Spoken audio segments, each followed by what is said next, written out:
तर मित्रांनो MSBTचा काल रिझल्ट लागलेला आहे. तर मित्रांनो MSBTने फोटोकॉपीचा आणि जे एक्झाम पेपर आहेत ते डबल रिचेकिंगचा टाईम टेबल जाहीर केलेला आहे. तर त्याविषयी आपण माहिती पाहणार आहोत. तर फोटोकॉपीचा टाईम टेबल आपण त्याविषयी पूर्ण माहिती पाहणार आहोत. तर माहिती पाहण्याच्या अगोदर तुम्ही जर पहिल्यांदा माझ्या चॅनलवर आला असाल तर क्रिश टॉक या चॅनलला सबस्क्राईब करा, जेणेकरून MSBTचे सर्व लेटेस्ट अपडेट तुम्हाला लवकरात लवकर माझ्या चॅनलवर मिळून जाईल. तर मित्रांनो लक्षात घ्या की हिवाळी 2025 परीक्षामधील सर्व विषयांच्या उत्तरपत्रिकांचे पुनर्गुणमूल्यांकन डिजिटल इव्हॅल्युएशन पद्धतीने करण्यात आले आहे. तर त्यात आपण पाहणार आहोत की फोटोकॉपी मिळवण्याचे वेळापत्रक. त्यात जर तुम्हाला फोटोकॉपी जर तुम्हाला पेपरची घ्यायची असेल तर 5:01 ते 6:01 दरम्यान तुम्हाला अर्ज करायचा आहे स्टुडंट लॉग इन दरम्यान. आणि जे तुमचे जे कॉलेज आहे इन्स्टिट्यूट लॉग इनद्वारे हे फोटोकॉपी अर्ज छाननी होईल. आणि त्यानंतर तुम्हाला फोटोकॉपी निकाल student log in, institute log in, RBT log इनमध्ये जाहीर करण्याचा दिनांक जो असेल तो लास्ट 14/1/2026 असेल. तर असा हा फोटोकॉपीचा टाईम टेबल आहे, तुम्ही स्क्रीनवर पाहू शकता.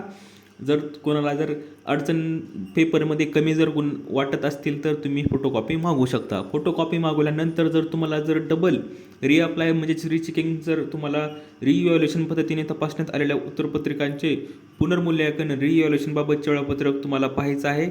जर तुम्हाला जर कमी मार्क पडले असतील तर तुम्हाला जर रिचेकिंग जर करायचं असेल तर त्यात तुम्हाला फोटोकॉपी न्याय विद्यार्थ्यांच्या पुनर्मूल्यांकनाकरिता स्टुडंट लॉग इनद्वारे अर्ज करावयाचा कालावधी जो आहे तो 15/1 ते 16/1 दरम्यान, म्हणजे जवळजवळ 2च दिवस तुम्हाला रिचेकिंगसाठी तुम्हाला स्टुडंट लॉग इनमध्ये ऑप्शन येईल. आणि ते पूर्ण टाईम टेबल तुम्ही पाहू शकता. तर हा टाईम टेबल हा इन्स्टिट्यूटमध्ये RBT आणि त्यासाठी आहे. आपण डायरेक्ट आपण पाहू शकता की पुनर्मूल्यांकनाचा निकाल ऑनलाईन पद्धतीने जाहीर करण्याचा दिनांक जो असेल तो 28/1/2026 असेल. तर मित्रांनो जर तुम्हाला फोटोकॉपी मागवायची असेल तर तुम्ही मागवू शकता. त्याचा टाईम टेबल आलेला आहे थोडक्यात सांगायचं झाले तर.